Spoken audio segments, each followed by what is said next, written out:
Hi, thank you so much for joining us for Quigley House University today. Today we have special guest Robin Graber from One Love. He is the Florida Regional something. What's your title, Robin? Florida Regional Engagement Coordinator. Engagement was the word that I forgot. It's okay. But he is going to talk to us today about teen dating violence and how we can, work on having healthier relationships with each other. And I'm going to go ahead and pass it over to him. Perfect. So yes, I also do have the privilege of working at Quigley House as a resident advocate as well. So I love to get to play sort of dual roles here. But as the One Love Foundation, I work really mostly in Florida, but also kind of all around the southeast of the country, trying to raise awareness and also look at how do we change statistics around teen dating violence. So One Love, the organization I work for, we educate young people about the importance of relationship health, empowering them to identify and avoid abuse and learn how to love better. So all of that to say that we know that 100% of us are in relationships. At One Love, we don't just look at romantic relationships, although that's kind of the main focus that we talk about. We also look at our friendships, our teammates, coworkers, really everyone in your life that you have a relationship with. And we know that all of us can love better. So what we're going to talk today is sort of the warning signs, or what we call the 10 signs of an unhealthy relationship, because we know a lot of times these unhealthy behaviors come up before physical violence comes up. So if we can recognize it early on, maybe we can pivot and do something different or something better. So I always like to share, of course, the Quigley House is our local organization for Clay County, but we also have national resources that are available. Love is Respect, National Domestic Violence Hotline, really great work. And that way, if anyone's joining us from outside of Clay County, if you reach out to them, they'll connect you to your local center. It's one of the fastest and easiest ways to get connected to your local resources. And then just some statistics that we use here at One Love from the CDC: 1 in 2 trans and non-binary folks, over 1 in 3 women, and nearly 1 in 3 men in the US have experienced some form of intimate partner violence. So that is that dating or married relationship. But those statistics are really high, right? So if we can recognize the signs, we can hopefully reduce those numbers going forward. So what are the 10 signs of an unhealthy relationship? They are the basis of everything we do here at One Love. But one thing that's important as you're looking at this is that if you notice that there's anything going on in your relationship that maybe aligns with these 10 signs and you want to talk to someone, Quigley House's 24-hour hotline is always available to you. You can also email us, message us at Facebook, however you want to reach out to us, talk to us, and we're happy to help. Advocates are there to talk with you. But these are the 10 signs directly. I'm going to go through them and kind of talk through them and some examples as well. The first one being intensity. Intensity is really that immense emotion, that overwhelming feeling that you might get, or that relationship that moves a little bit too fast. So thinking about maybe you've been dating for 2 weeks and they're already saying, I love you, I would die without you, you're the only one in my life who gets me, I can't live without you. It's moving way too quickly. That's that intense motion that's moving way too fast for what the relationship actually is. And it may seem really passionate at first, but in fact, it's very obsessive. And that can be a big warning sign that maybe someone doesn't have boundaries or know how to respect your boundaries and move at sort of that comfortable pace. And then possessiveness. Possessiveness is one of my favorite ones to talk about, I'll say, because you'll notice it's not jealousy. Jealousy is a totally natural emotion. We all get jealous. I've felt jealous at least twice this week already, but we handle jealousy in different ways. And so if I'm feeling jealous, but I'm able to talk to maybe my friend or my partner about that, that's a healthy way that I can handle my jealousy. Or maybe even I just need to sit with my jealousy for a minute and then it's going to go away because I'm going to realize my life is pretty great actually, so I'm good. But if I take that jealousy and then I start to become possessive, I don't want you to hang out with other friends. I don't want you to like other guys' pictures on Instagram. I don't want you to follow them on TikTok. These are ways that I use my jealousy in an unhealthy way. And I become possessive or really try to take control of that person and really feel like you can't hang out or talk to these other people and have that control over someone. Manipulation is often, I would say, hard to spot, hard to see, because a lot of times it can be passive aggressive. Sometimes it's even manipulative statements like, oh, I'm really glad you changed that outfit because those jeans made you look fat, right? That's actually manipulation. It's using this belittling comment to make you change your behavior, to change what you're wearing, to do these different things. It can also be sometimes using the manipulation of, because you're my partner, you have to do these things, or because you're my best friend, you have to do this or act this way. So really putting that manipulation right to the forefront and sort of making someone do something they don't want to do. Now, isolation often comes with possessiveness, I'll say, but it can be separate. But isolation is really keeping someone away from friends, family, that kind of thing. I think this is probably one of the easiest warning signs for us to spot as friends, because when we notice our friend is maybe dating someone new and they're spending a lot less time with us, that's that isolation. Now, doesn't automatically always mean it's bad, right? A new relationship might have a little bit of that honeymoon, you know, the first few weeks, you're spending all your time with your partner. That happens. But if you also find that that person's partner is maybe trying to keep them from hanging out with you, maybe they're always showing up and you're supposed to have a friend night, maybe you're having a girls' night and he shows up every time. That's when we see that isolation. They're not letting you sort of have your independence or have your time with your other friends, family members, whoever it may be, and really using that so that way you don't have support systems in place. And again, that's why we know this is often a warning sign before physical abuse, because once you're isolated, if physical abuse occurs, you're less likely to have someone to talk to, right? Because you may not have those friends as close anymore. You may not have family members you see in the same way. And then sabotage is one I think that's also sometimes hard to see, but it's really setting up someone to fail. And again, it may not be direct. I think that's the big thing with all of these. You know, it's very rare that on the first date or something, someone's going to say, I'm going to sabotage you and set you up to fail, right? Because we wouldn't go on a second date with them. But maybe it's something as simple and using a little bit of manipulation too of, hey, skip class with me and come hang out because we want to just go, you know, walk along the beach together instead of going to school today. But actually, you know that if you skip class, you're going to get in trouble. You might miss a test. You're going to fail that test. That means you're going to get bad grades. You're going to get grounded. It's setting you up for all these negative consequences to happen. And so again, it's someone who's not wanting you to thrive. They're not letting you sort of succeed in different ways. I also have seen this a lot with folks who are doing sports. And so sort of skip practice today, skip these things, because they know that means you'll get benched and it means you're less likely to stay on the team. And so again, now they're trying to isolate you from your teammates, from having these extracurricular activities, having these sports teams that you're on, by setting you up to fail in that way. Belittling is also one that I think we see the easiest. I think belittling is, it's the name calling, it's making fun of. One thing that I always say is, though, you have to recognize when you've went too far, and if that's going to be a different level for everyone, right? So I know for me, with my friends, we can sometimes joke around. We'll make jokes that I'm sure to outside people might look a little belittling, but we know what our level is. And we know that if anyone crosses a line, we take responsibility for that, we apologize, and we don't make those kinds of jokes again. But the belittling can be those negative comments, it's going too far. And sometimes it can be trying to play it off as a joke and not actually taking responsibility. So saying things of like, oh, you're just being too sensitive, or, oh, you know, I'm just joking, don't act like that. And it's actually putting that responsibility on someone else instead. And then guilting, I will say, oftentimes goes right along with manipulation. But the thing about guilting is you're also adding this feeling of making them feel bad if they don't do it. One of the most common phrases I hear with guilting is, if you really loved me.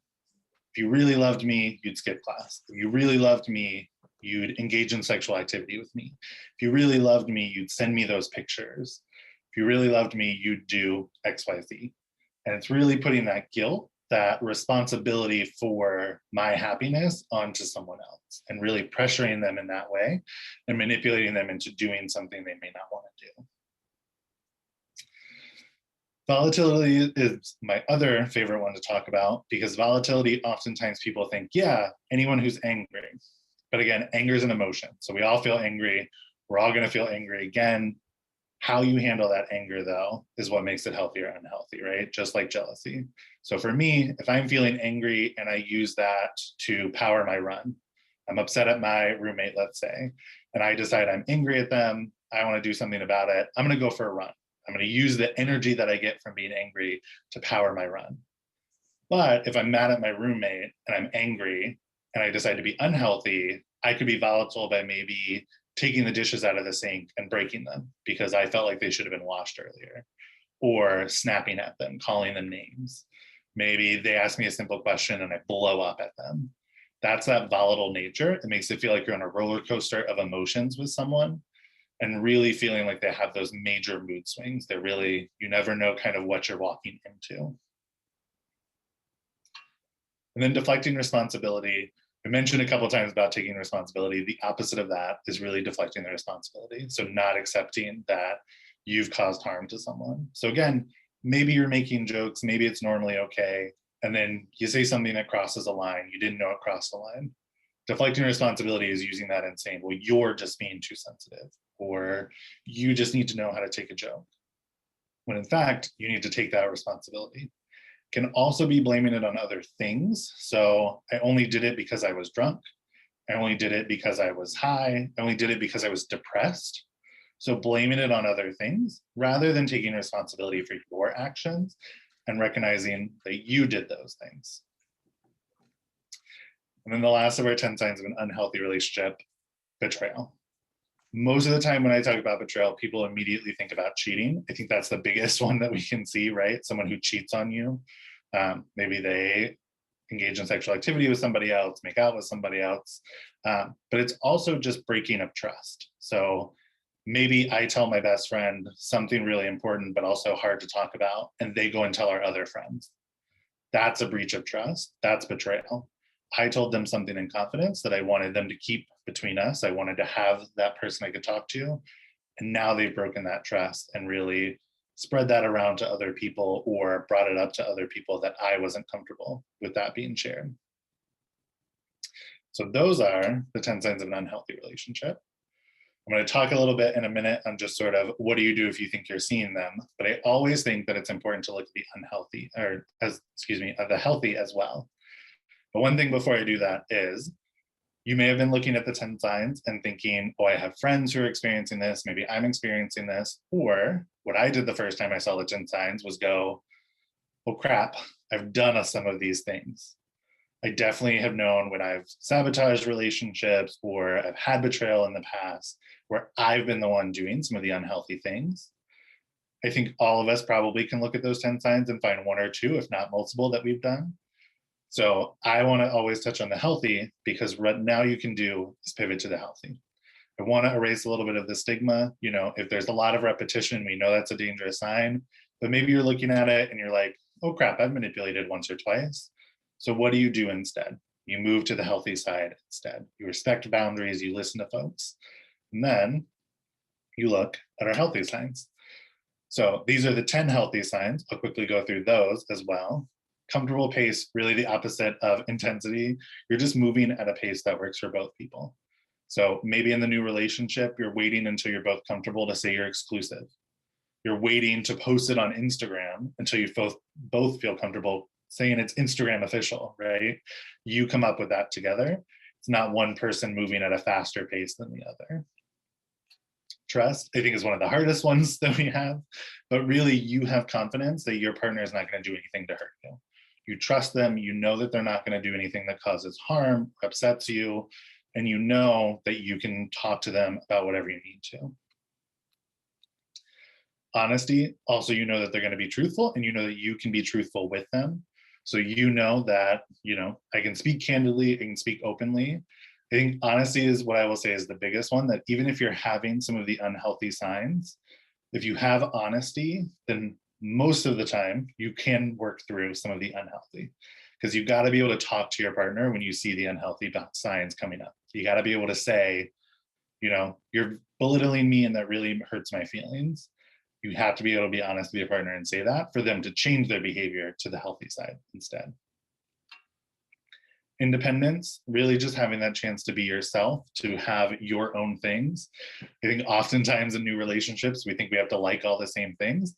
We totally don't. You may like Harry Potter and they like Star Wars, and that's totally cool, right? Maybe you both like both, or maybe you can learn to like a little bit of each. But maybe they also just have people that they hang out with on their own to do their Star Wars things, to watch their Star Wars marathon, to do whatever they're doing, right? So you can have that independence and know also that level of trust that my partner can go off with their friends, I'm going to go off with my friends, and we're going to be okay. Respect, I think, is really about just valuing each other's opinions, really respecting what they're thinking, they're feeling, and also their boundaries. So knowing that, I always tell people, for me, I'm not a big texter. Oftentimes during the workday, I forget to text people back. I will look at it, I will see it, but then I'll forget about it. And then I'll forget to text back later. So I know for me, a boundary is setting that I can't have a ton of text messages come through the day. If it's an emergency, if it's something important, call me and I'm happy to answer. Or send me a text that says, this is super important. But otherwise, know that if it comes during the day, I may not respond right away. And then I have people who respect that boundary for me, who respect that I'm not going to text back right away because I'm working, doing things like this, doing a whole bunch of other things. So I can't always talk with them. And then equality. I always say with equality, it's not that everything is 50-50 the full amount of the time, but really that it's a balanced relationship. So, I may pick the restaurant that me and my friends go to eat at this week, and that means someone else does the next week, and then so on. Or maybe we vote on it and we come to a consensus together. But it's that all voices are getting to be heard and all opinions are getting to be heard as well. And then kindness, it seems a little silly, but if your partner is making you feel appreciated, that's a really good, what we would call a green flag, versus if your partner's making you feel bad a lot of the time, that's a huge red flag, right? So someone who's being kind, sometimes it can be big things like buying you flowers, buying you gifts, that kind of thing. But sometimes it can just be a simple checking in with you. How was your day? I know you had a long day, so why don't we watch your favorite movie? Or why don't we order out from your favorite restaurant? Or why don't we just sit on the phone and talk? Because I know that's what you need. It's just showing that compassion for someone. And then taking responsibility, of course, the opposite of deflecting responsibility. Really just owning up that you made a mistake, you did this thing, apologizing, taking ownership. And then the thing that I always say is so important, because you can't just apologize without action. So also doing something about it differently. So it can't just be saying, oh, I'm sorry I hurt your feelings, and then doing the same thing again. You have to change that behavior now that you know this thing causes that person harm. And then healthy conflict, I think, is the most important. A healthy relationship is not a perfect relationship. There's no such thing as a perfect relationship. But anytime that conflict comes up, if you can handle it in a healthy way, that is a great way to handle the conflicts. And conflicts are always going to come up, big or small. But having it where both parties get a chance to be heard and you come to something that makes both people feel comfortable in the end, and having that conversation during it. So not yelling, not shouting, not calling each other names, and never any physical violence of any kind. I will tell you as well, it doesn't mean that you have to come to the conflict right away. I know for myself, I sometimes get very angry and I'll get heated. And when I feel that, I will say, I need some time to calm down before we can talk about this issue. And so maybe I go for a walk, or I go outside with the dog, or I do whatever I need to calm down. And then I can come back and have that conflict conversation. And I'm more level-headed, I'm calmer, I'm not going to yell, and I can hear what the person is saying and then say my side as well. And then last but not least, your relationship should be fun. So, again, if your partner, if it's feeling bad all the time, if you feel like 100% or 90% of your time is spent complaining about your relationship, that's a huge red flag.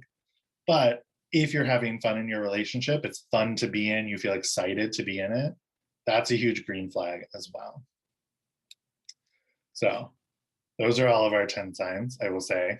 Again, you don't have to memorize them, but they're always good things to kind of keep an eye on, to sort of notice.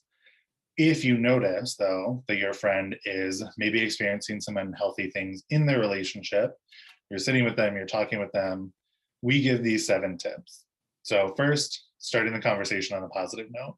You never want to just, as soon as you see someone, be like, "Oh, you need to break up with your boyfriend," right? That's not going to make the conversation go well.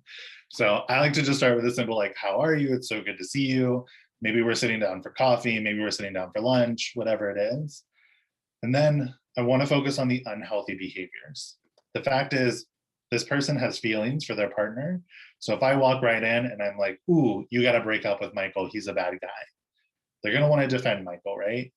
But if I come in and say, "I just kept noticing that Michael kept showing up to times when it was supposed to be just us. How does that make you feel? Because it seems really weird to me." It gives them the chance to focus on the behaviors. And so, yeah, that behavior of his is weird, or that behavior of his makes me uncomfortable. You also never want to place the blame on your friend. We never want to victim blame anyone. We know that they experience some kind of feelings for this person. And so that's why it's hard to get out of these relationships. And you want to be empowerment focused. So number 4, allow them to make their own decision. I can tell you from experience, telling someone to break up with someone else has never worked. I wish it did. I wish it was that simple that you could just look at your friend and be like, break up with them, and they would do it. It just doesn't work that way though. So instead, you want to let them make their own decision. You can offer solutions and say, do you want to break up with them? Do you want to talk to her? Do you want to maybe reach out to someone like Quigley House or a trusted adult? Whatever it is they're interested in, and give them those options, and then support them in whatever they're doing. And then expect more conversations in the future. It's very rare that the first conversation is going to make them leave that relationship or even maybe have that conversation, but you're planting a seed. And so every time you continue to have the conversations, or maybe even someone else does, it waters that seed as well. So maybe it's not just me talking to my friend, but maybe there's another friend of ours that's going to talk to them too separately, so that they're seeing, other people are seeing this, other people are concerned, and that's going to help water that seed. So they start to see, maybe you're right. Maybe this is a relationship I don't need to be in, or maybe I need to talk to her about what's going on and see what she's thinking. And then of course, learn when to get an expert involved. If there's been any physical violence, if there's been any kind of choking, hands around throat, anything like that, you definitely want to engage an expert from a local domestic violence center like Quigley House. So that way they can safety plan with them. Safety planning is so very important, but safety planning should really be done with a professional advocate from a local domestic violence center. And they're going to be able to do that free of charge, 24/7.